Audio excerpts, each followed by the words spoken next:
Hello and welcome to Granada Reports. We are live with the news in the northwest. Hello there. Here's what's still to come on the programme. From the flames and destruction, a story of hope and togetherness, and one woman's remarkable fundraising efforts to build again. I think it's just heartbreaking to see a library of all places be targeted and damaged. Everybody who's liked, commented, shared, donated are all so responsible for this, and it's a real show of community. Preparing to remember Alice, 9 years old, whose funeral will be the first of 3 to take place for the victims of the Southport stabbings. The mum and dad want us to look to where she's gone, and the words are, let her dance to heaven, because she loved dancing, and let her dance to heaven. Beautiful image. Why Gordon and Muriel believe their lives were saved by an NHS scan being piloted right here in the northwest.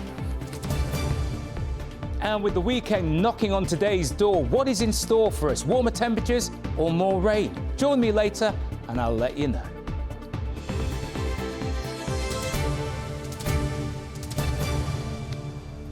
Well, first tonight, the library that was set alight in Liverpool and pelted with bricks has since been showered with donations from people across the country, outraged by the rioters who looted it. In just 5 days, almost £250,000 has been raised to repair the Spellow Lane hub, and famous writers have pledged new books for its shelves. Tim Scott has been speaking to the woman who set up the appeal and was hoping to raise just £500.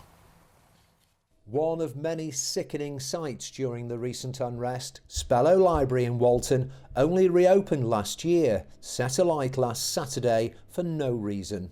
For those who work there, it was too much to take. I just broke down, to be honest. I got really upset. There's lots of people here obviously concerned and worried. Loads of the community were outside saying, "Our lovely library, look what's happened." This is not fair. They've worked so hard and our community value this space so much. The library remains closed and will do for some time, but there's hope here as well.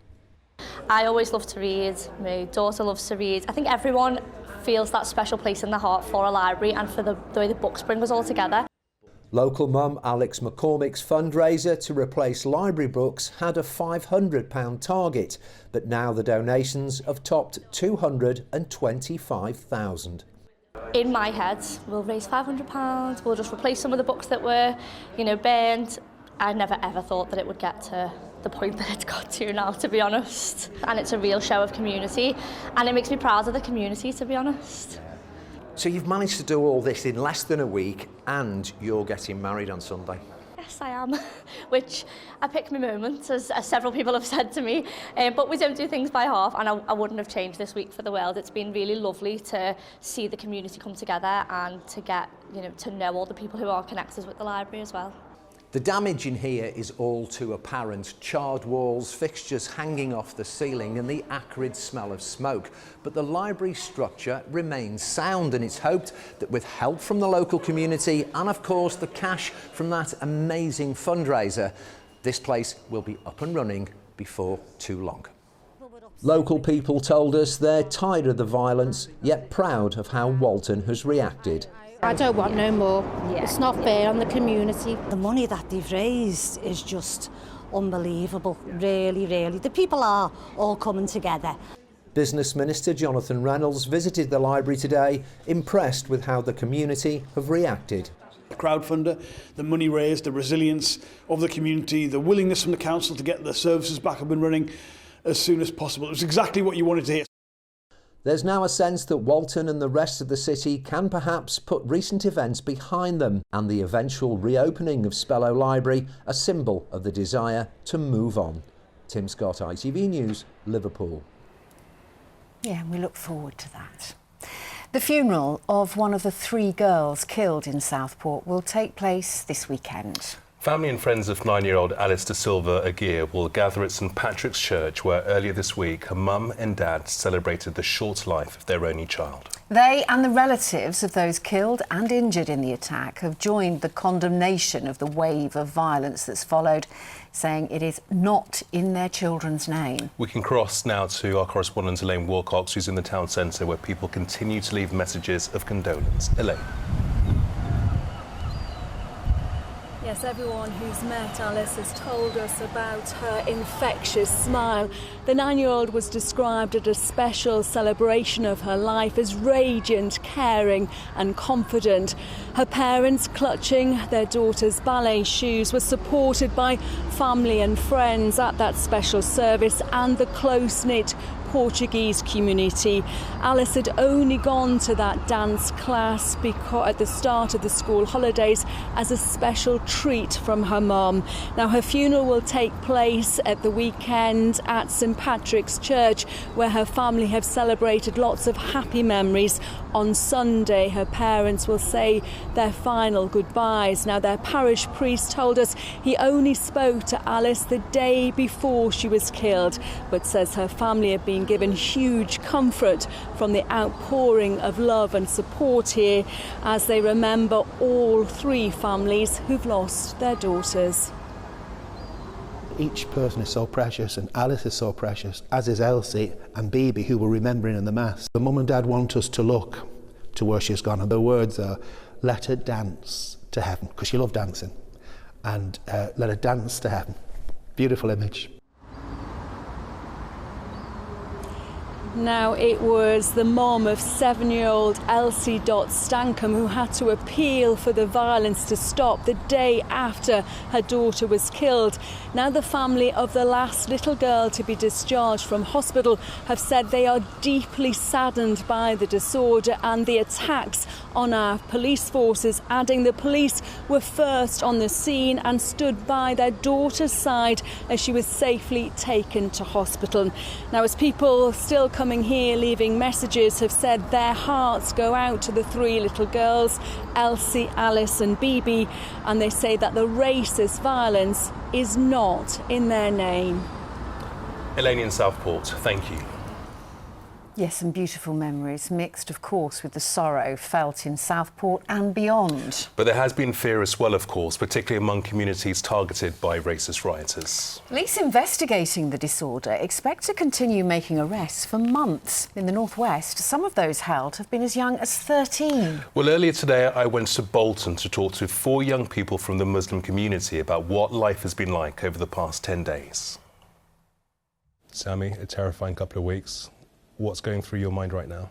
I think I'm just a bit numb when it comes to my feelings. On one side, there's everything that's going on that's causing fear, where I'm thinking, am I actually safe? Am I actually, should I be able to go outside and do the things I normally do? Or is there a risk to my life and to my safety? But on the other hand, I feel like there's also been an outburst of positivity from a lot of people with the opposing protests, and I feel like that does give you hope. I've never felt like this before, and I've lived here all my life ever since I was born, so feeling like this, it's not a very nice feeling. Rukai, what's it like walking through Bolton town centre right now? As someone who's grown up in the local community in Bolton, who's an avid member of the community who strongly believes in community cohesion, I believe the more we repeat fear, the less we are taking away from education. What we need to do right now is educate our young people on what is right and what is wrong. When you saw those scenes in Bolton, in Liverpool, in Manchester, in Blackpool, what was going through your mind? We don't need riots. We don't need whatever is going on in these streets. We need to find what the issue is, address it now before it continues for the next generation. Being from an asylum-seeking background, I feel like my community is specifically targeted. On one side, I feel like my community is Manchester, and I've been Mancunian most of my life, and I believe myself to be Mancunian, but this puts the entire sense of belonging in jeopardy. Miran, since the events of the last couple of weeks, have you been forced to do things differently? You're having different conversations to family members that perhaps you may have not been 3-4 weeks ago?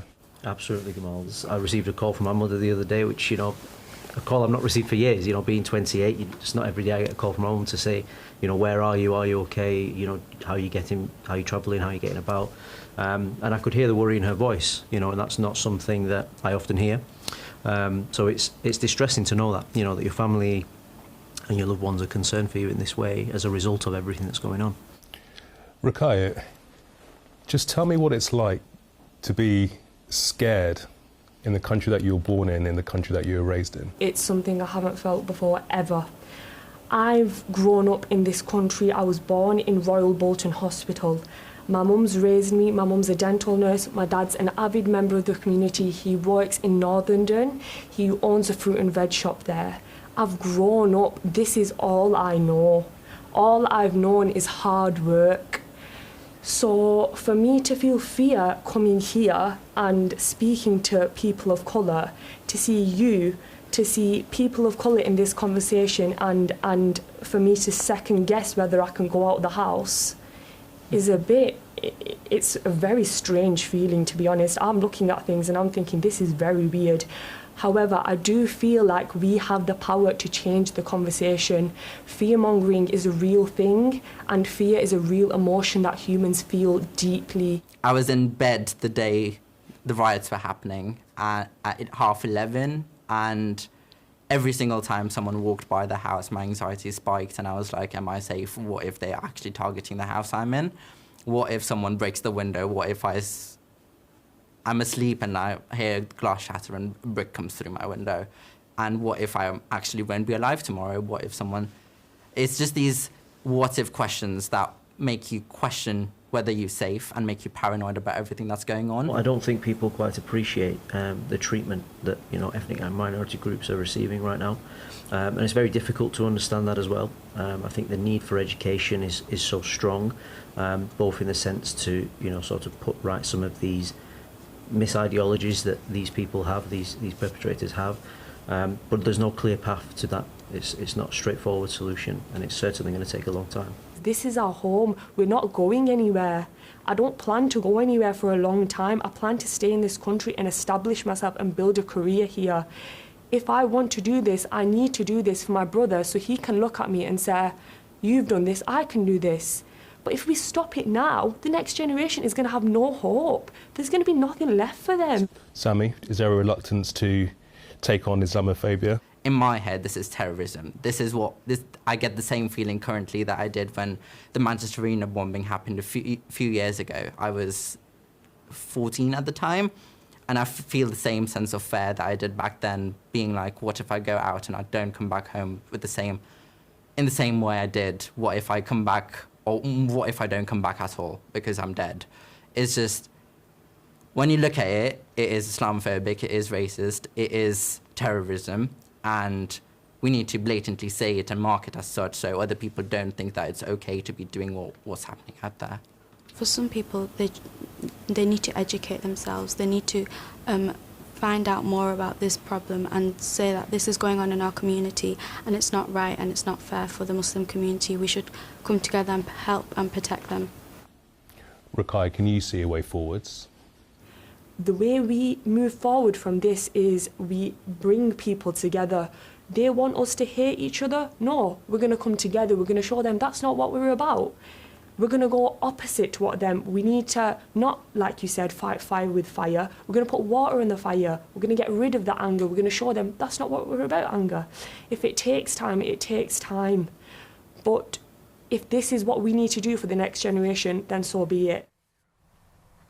Yeah, really sobering stuff. My thanks to those 4 young people for talking to us today. All in their late teens, all in their 20s, and they speak so much sense. Let's hope things improve. Yeah. And if you missed our interview on last night's programme, where we brought together an imam from a mosque in Liverpool and a man who says he joined Saturday's protest in the city as a concerned parent, then you can see it again on our website and much more. itv.com/Granada.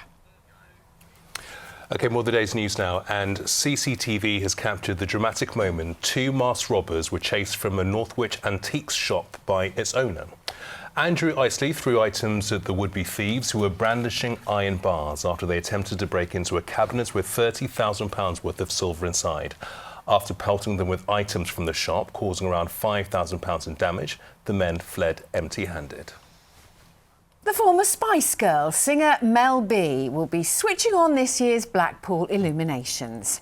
It'll be a return to the resort where her career first began as a 16-year-old dancer at the Pleasure Beach. The free switch-on takes place on the Tower Festival headland on the 30th of this month. Well, Cindy began boxing in Bolton after moving to the UK from Cameroon as a child, and nowhere more are they celebrating her success than at her local gym, and that's where we can join our correspondent Emma Sweeney. Emma, they must be proud as punch there, aren't they? See what you did there, Chiz, and you're absolutely right. They are indeed proud as punch, and none more so than one of the head coaches, Phil, who joins us. Phil, your reaction first of all? Unbelievable. I mean, what she's achieved, not only getting the bronze medal, but just for being there and obviously representing the refugees like she's done. She's made history. She's a role model to everyone. And last night there was a lot of excitement here because you had the upstairs gym. You turned it into a bit of a cinema. Yeah, I mean, it was like that Sunday for the previous fight, and then last night was another level. The atmosphere was electric, and the whole of Bolton were up there. Obviously, other clubs from the Northwest came round as well, helping us support her. I'm going to be honest with you, right? I don't know much about boxing, but I watched it last night. I thought she won. Then I heard Nicola Adams speak. She thought she won. She knows what she's on about when it comes to boxing. But like you say, a bronze medal is still incredible. What does it mean for the community? It means everything. I mean, she's inspiring a generation. People look up to her, the fighters we've got in the gym at the moment. My own little girl, who's 3, loves it a bit. So when she's on TV, she's like, "It's Cindy on, it's Cindy on." She's so excited. So she's like inspiring everyone. I don't think she realises yet what exactly she's done. And from day one, she has more than held her own, hasn't she? Massively. I mean, the first time I saw her was one Saturday morning. She was in for the free sparring. I saw her warming up and thinking, she can't go in there with the lads like that. 2 or 3 shots there, I thought, the lads can't go in there with her like that. Total change of tact. We'll soon put them in the box. Thank you very much. Thank you. Well, I want to introduce you to one of the boxers that Cindy has helped to inspire. Joe, first of all, your response to last night? Wow, I'm so proud of her. Win or lose, what a big inspiration. Obviously, she's gone to the Olympics, she's been a part of Team GB, representing the refugee team, and she's from my gym as a teammate, so wow, what an inspiration. And you're a champion boxer yourself. You're so, as you say, you're so proud of her. When you see her boxing, do you get out the old notepad and think, right, I need to start making note here? So it's funny because the other day I was doing a 1-to-1, a few weeks ago before she went out to Paris, and we actually stopped the 1-to-1 and I said, come and watch it over here. And they were so impressed with how good Cindy was, and I was telling her about how good she is, and what an inspiration, wow. Well, listen, thank you very much for talking to us. We're not quite sure when Cindy will make it back into the gym, back through these doors, but what I can tell you is that when she returns, she will undoubtedly have a hero's welcome. Back to the studio. Yeah, absolutely, Emma. Thanks so much there from Cindy and Gamma's gym in Bolton. Well, away from the Olympics, the football is back at Wembley tomorrow. It's another all-Manchester matchup as City United face each other in the Community Shield. We always want to win, also in all the friendlies.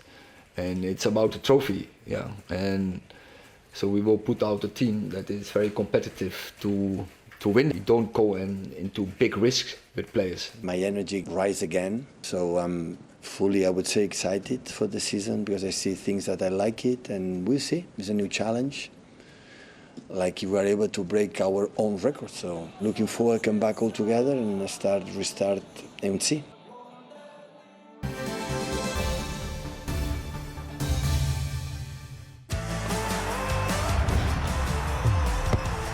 Getting that winning feeling. FOW, sponsors of the Granada Sport Report. Well, the Football League action starts tonight with Blackburn Rovers and Preston North End both opening their championship campaigns at home. Blackburn take on newly promoted Derby, while Preston face newly relegated Sheffield United. And despite falling away from the playoffs last season, their manager Ryan Lowe believes the club is getting closer to the Premier League. We just want to try and get closer and closer, however long that takes. At some point it'll definitely get there. I believe that, and I believe in our work, my work and the staff's work and the players and everyone associated with the football club. So yeah, it's going to be a slog of a season, which we know it's going to be hard battling, but it's one we're relishing, definitely. The only way you get any success if the players and the fans are together. You could really feel that and see that. You know, by the time I came into the football club, you know, the fans played such a big part in our success and keeping us in the league. And now, you know, they're going to play another massive part on us trying to progress and be better than what we were last season. Well, all our League One and Two sides get underway tomorrow. It'll be a special day for Stockport County, who return to League One after 14 years away. And with 2 promotions in 3 seasons, they don't want to stop. When I came into the club, it was almost Not promotion or bust, but it felt a little bit like that. Does it feel like that this year? No, it doesn't. But on saying that, we're all very competitive, and I've got used to winning. I enjoy winning. I really dislike losing, and we want to have a real good go. Yeah, Stockport at home to Cambridge tomorrow. Good luck to them, all our sides, and especially KJT tonight as well. Everything crossed. David, thank you. Well, next, the husband and wife whose lives were both saved after attending a free lung scan. Gordon and Muriel Darnell took part in a pilot scheme run by the NHS in Liverpool with smokers over the age of 55 invited for a free lung scan. They told us they owe their lives to the scans. In fact, it's been such a success, it's now being rolled out across the country. Tasha Kachiri has the story. Please breathe in. Josie Turpin is checking if she has lung cancer at a mobile clinic in a supermarket car park in Liverpool. It's a scan that Josie gets every 2 years as a part of the targeted lung health check programme. The team are really nice, they're really good, they make me feel comfortable and it's painless. This programme targets people aged 55 to 75 with a history of smoking in the past. So far, the mobile clinics have been operating in areas where there are high numbers of smokers and people diagnosed with lung cancer. 130,000 people in our region have been invited to take part, but less than 50% of those have done so. We know that there's a problem with lung cancer in Cheshire and Merseyside. The reason these scans are important is it gives us the opportunity to diagnose cancers earlier than we would have done normally. Generally speaking, if you have symptoms from a lung cancer, it's started to spread outside the lung, and by that stage it's more advanced and it means that we can't do an operation to cure it. The big difference for these early stage cancers is that actually they're curable. It's a phone chat, then a 10-minute scan. A scan which husband and wife Gordon and Muriel say saved their lives. Gordon has a family history of cancer, and in 2021 he went for a scan and was diagnosed with stage 1 lung cancer. You can't feel well and have lung cancer. That was in my mind all the time, and I thought, now if there's somebody's missed something, they've got it wrong. He had an operation, was home within days, and on holiday a month later, completely cancer-free. When people tell you that you've no longer got cancer, there's no other feeling like it. The top consultant, he said, you saved your own life when you first had the first test. The cancer I had was particularly bad, and I wouldn't have lasted 12 months if that hadn't been picked up. 2 years on, Muriel went for a scan. This time it showed that she had a heart problem that could have been fatal. The doctor actually said to me, if they hadn't caused it, I had no symptoms. I didn't feel ill or get out of breath or anything.